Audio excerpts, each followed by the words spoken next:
Hello and welcome to Tales by the Tavern Fire. Today, we get a peek at the world of Golarion, or, more accurately, the worlds beyond it, as a curious companion recalls quite the tall tale.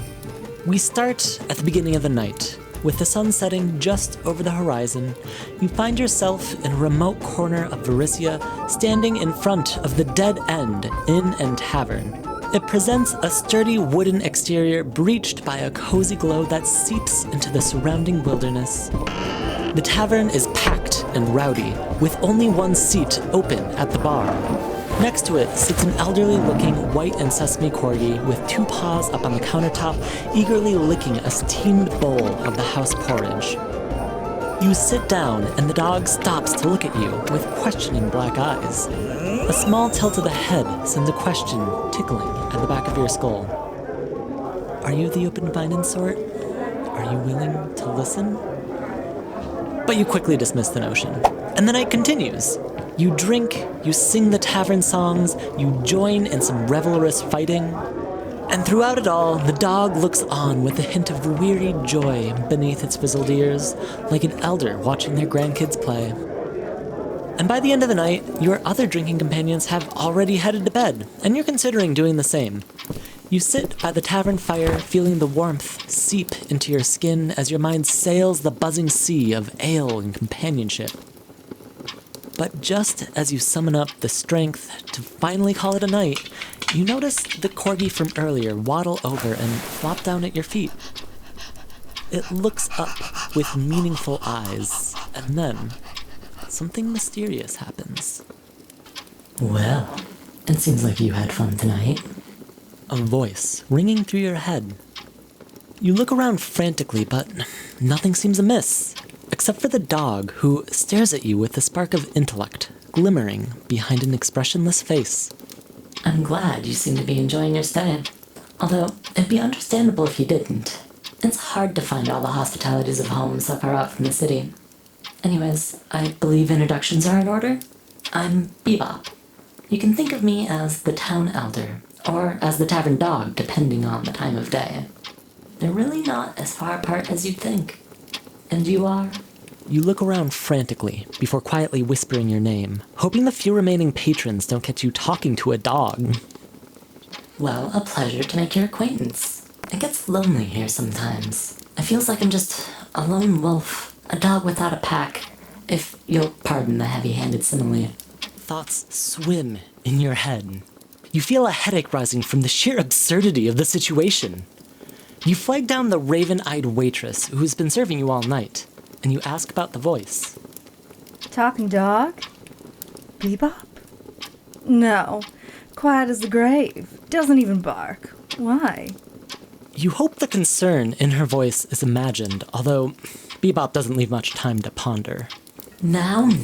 No need to sick the humans on me. I don't talk to the patrons around here. Tavern regulars tend not to take kindly to talking dogs. Not like you adventurers, anyways. Regardless, I had a bit of a proposition for you. It's been a long night, and you seem to be having so much fun, but I'm sad I didn't get to join in the storytelling. Now that I've found a companion, I'm wondering if you might be interested in trading tales with me?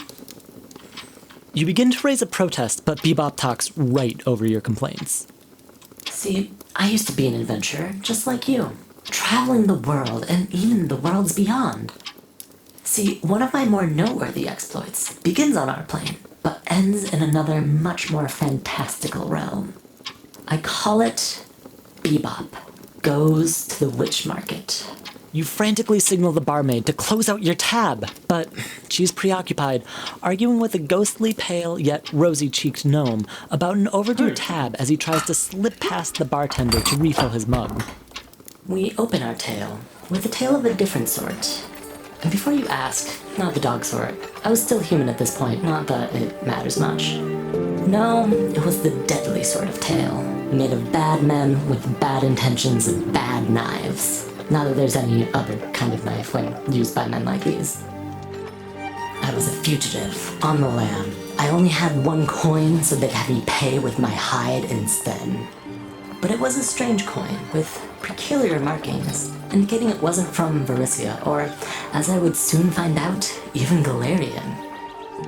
I rubbed it between my fingers as I dashed from street to street, alley to alley, wishing desperately for a way out. And little did I know I would get that wish. Although better had been granted by a monkey's paw than whatever twisted mind answered instead.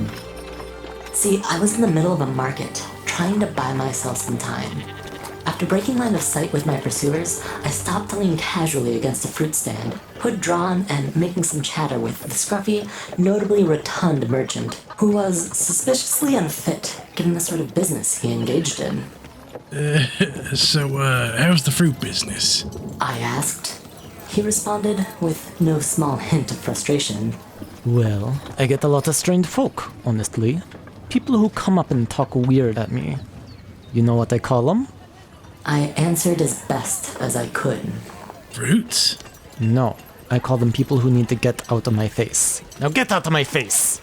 I felt I had overstayed my welcome, but I could hear the bad men down the street. Don't give me excuses. Their shouts rose over the din of the market.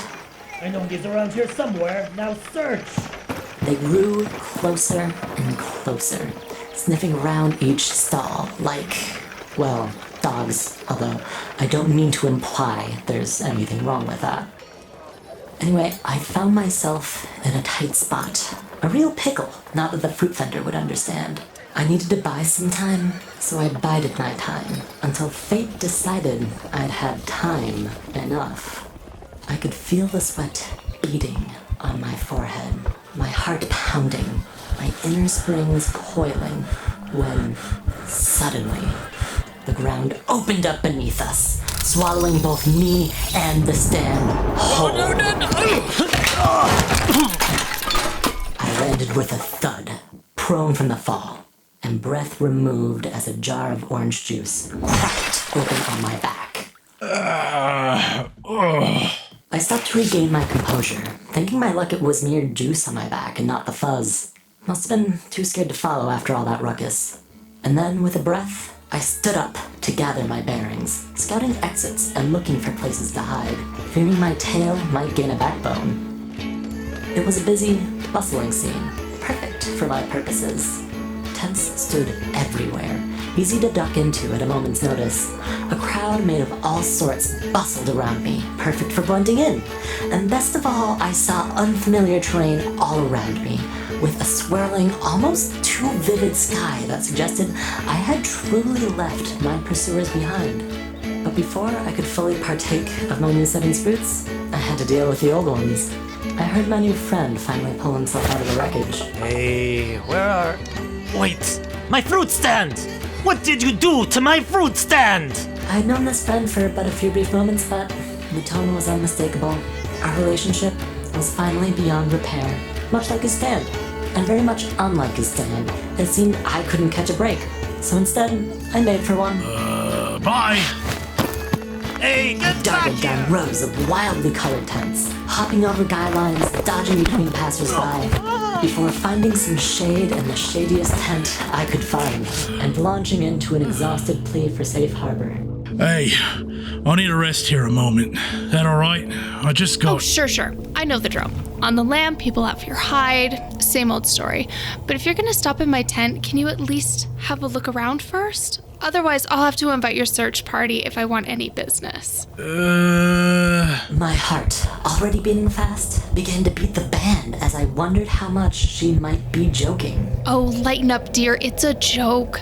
You're safe. Just take your time. Relief washed over me, just like the orange juice from before. As my heart began to slow and the adrenaline cleared my veins, I began looking at the wares sold by this particular shop, and what I saw astounded beyond belief.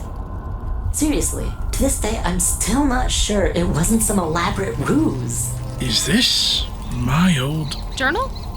Why, yes. She responded, trying to convey an air of nonchalance to put me at ease, although instead it just sent my spine tingling. Wait, I think I smell my mom's. Old cooking, yes. I have some bubbling in the cauldron back there. The adrenaline clouds suddenly cleared in just the way they do when presented with memories of home. I could feel my stomach begin to rumble, even as the rumblings of my pursuers felt more distant than ever. Hey, I actually haven't eaten much the past few days. Could I... No. You eat it, you buy it. Oh.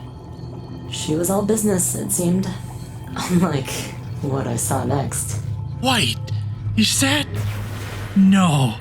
Mittens? My old cat, a sassy black tabby who had hung up her mortal coil amidst my adolescence.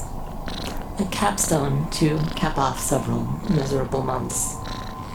Suffice to say, for once, the cat really did have my tongue. I can't... This is... Oh, don't you know where you are? Ugh, why do they always come into my tent first? So... You're in the Witchmarket, hon. The Witchmarket. I didn't know it then, but those words carried a lot of weight. Weight of the world, you might say, even as that place shattered my own. See, the Witchmarket belongs to the first world, the draft world, created by the gods as practice for our own, and then abandoned and left to the Fae. A series of events carrying almost too many implications to go on about here. Suffice to say, the whole place operated by different rules than you or I are used to, as I would quickly come to gather. And after gathering myself later on, I discovered locals called this particular corner of the Witch Market the Memory Market, after its primary goods, bottled memories. Whether it be your own or someone else's, whether it be the mundane or the unknown, you could live lifetimes exploring this place. And I mean that literally, allowing you to relive both your own life and that of many others as you explore their wares for whatever reason, be it nostalgic or academic or even voyeuristic. This tent was a bit different though, run by a fae who I now know goes by the name of Hoya. An adult in, well, she would explain herself in just a moment. Witchmarket? So wait, you're a... Witch? No. You silly mortals have such strange hang-ups around words like that. No, I am a shopkeep. This is my shop. No witchcraft involved at all. But then how did you... Well, that's what I deal in. Things from your past. Things you've lost or destroyed. Speaking of, I actually have your dignity in a bag here if you need it. She said, laughing, as she held a little silk bag up to her face and jingled it slightly. I assumed she was joking though, because she immediately moved on. And if you step into the back here, I have one more thing someone such as yourself might be interested in. I was confused, to say the least, but like a fish who missed the hook for the worm, I bit. Wait, what have you got back there? Is it... My mind raced at the possibilities, guessing what wonders lay beyond, but unfortunately, I'd soon realize that all that awaited me in this tent was dread and horror. Hello? Someone there? Lisa! Wait, you have... Yes, your old flame, Lisa. In the center of the back room, a velvet curtain draped itself over the unmistakable form of a cage. I looked at Hoya, hoping her face would crack and she'd reveal it was all just some sick joke. But I found no such comfort. I still remember seeing that twist in her grin, the way her cherry-colored hair cast a shadow over a viciously sharp face. In the saccharine venom I felt coat every word. The silence felt solid enough to fend off all the armies of the world, long enough to circle lifetimes. But finally, Lisa snapped it, snapping me back to reality. Bebop? Is that you? She called. I had to think fast. No, not Bebop. It's, Dillywinks the Ranger. You see, that fear I mentioned, it came from Lisa. Or more specifically, the things that Lisa would do to me if she knew I was there. Looking back, I realized I might not have been the most ideal partner to her. See, a lot of little things piled up in our relationship, but in the end, I'm not sure whether it was the badgering, the gambling, or perhaps the philandering that caused her to call things off. but she certainly did call things off, and not in a good way. Oh no. More of a the hell hath no fury sort of breakup. So while I'm not sure whether she qualified as lost or destroyed in Hoya's eyes, she was certainly from my past, and at that moment I'd rather she'd have stayed there. But here she was, and for the first time that day, I truly felt the icy grip of mortal terror. Dillywinks? What a strange name. I get that a lot, but there you go. Wait, why am I in a cage? Did I do something? Can you let me out? Why did you have her in a cage? What's going on here? Hey, you would be surprised at how often they run. Can you blame me for securing my goods? Goods? Yes, which... Did you want to inspect her a bit closer or skip directly to haggling? Although if you do inspect, be sure not to look too closely. Oh, mortals can get so gross when reuniting with an old flame. It strikes me now that it's entirely possible Hoya didn't know the full scope of my and Lisa's relationship, or just as likely didn't understand. In the moment, though, I had no time to ponder. Please, brave Sir Dillywinks. Are you still there? What's going on? Oh, don't worry, you just got a little drunk and flashed certain parts to the, Lord Mayor. Lord Mayor? Yes, Lord Mayor Grabaris. I guard him sometimes, so I had to pick you up. Wait. Last I remember, I was in Riddleport. What was Lord Mayor Grabaris doing there? Oh, a secret assault on the city led by the Lord Mayor himself. Huh? You are a terrible liar. You know that? Yeah. So, are you interested? No, and even if I was, it's not like I have the money for it. Oh, but your gold's no good here anyway. No, I deal in trades of a different sort.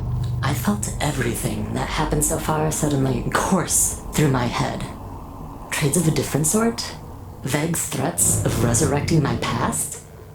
By this point, I had put two and two together, and at least to me then, her words indisputably confirmed they did make for too dark, even for me. I need to go. But Now, thanks. Goodbye. So I ran away, tail between my legs, you might say, and after hightailing it out of there, I found myself in the midst of the market once again. Looking back, I wish I could have been the brave Sir Dillywinks for her then. That I had stayed back, fought valiantly to free the woman I had scorned and liberate her from the grasp of a heartless monster. But I was no hero. Not yet, anyway. And in hindsight, I think I might have misjudged the situation. Fae are many things, but they're not mortal. They die, of course, but they're cut off from the river of souls, forever out of reach from Pharasma's grasp. They never experience the true finality of death, not like we do. So it goes with the whole first world, actually, although I'll get to that later. In the meantime, I'll simply point out that, to them, a life is but a single strand of a winding thread in the flowing tapestry of an unending life. So of course they don't appreciate the meaning of life, or of fate, or of self-made destiny as experienced by beings like us. It's a perspective that breeds both a broader view of things, but also indifferent, loathsome cruelty. This is all to say, perhaps Hoya didn't even understand how her actions might resonate with beings like us, or she viewed them in a way we can't even begin to grasp. Perhaps she saw her incarnation of my old lover as like snacking on a crumb left on the side of life's infinite highway, rather than the commodification of a full soul whose worth transcends goods or coin. Although, by all probabilities, that Lisa disappeared from the tent the second I left. So, maybe it's best not to navel-gaze too much. This was, after all, merely the first episode of a story in 3 parts. For in the Witchmarket, it takes so little time to top whatever confounding absurdity you just saw with some entirely fresh, new flavor of insanity. And to be clear, while my encounter with Hoya of the Memory Market still looms large in my mind, she was but a side player. Not even minutes later, I would meet the real mover and shaker of the market, who offered me a proposition so curious, the question of it still keeps me up at night. But I fear that if I share any more, the one who's up all night will be you. It's been a long one already, and I worry that if you drink too much more hair than me, you wouldn't recollect what I have to say anyways. You realize through a haze that Bebop refers to the several empty mugs that have appeared next to you, evidence of your coping strategy for tonight's ludicrous events. So I'll end my story here, and perhaps you'll share your own story with me in the comments? It does get lonely out here among a village of farmers. The only thing they like to talk about is rain and manure. Adventurers' stories are the only thing keeping this old tale bushy. And while the remark about leaving something in the comments threw you, an aching loneliness lurks in the gaze of your fuzzy companion. You can't help but respond with a good neck scritch, and as time passes, whether or not you choose to share your story in the dimming light of this embered hearth, you finally go to sleep, both apprehensive and curious about the rest of this strange pooch's tale, wondering at what other horrors or curiosities might lurk in the Witchmarket. In the meantime, that is all we have for today. Lore for this story comes from the book The First World, Realm of the Fae by James L. Sutter, published by Paizo, and used in accordance with their community use policy. Credits for today's show, along with more copyright info, can be found in the show description.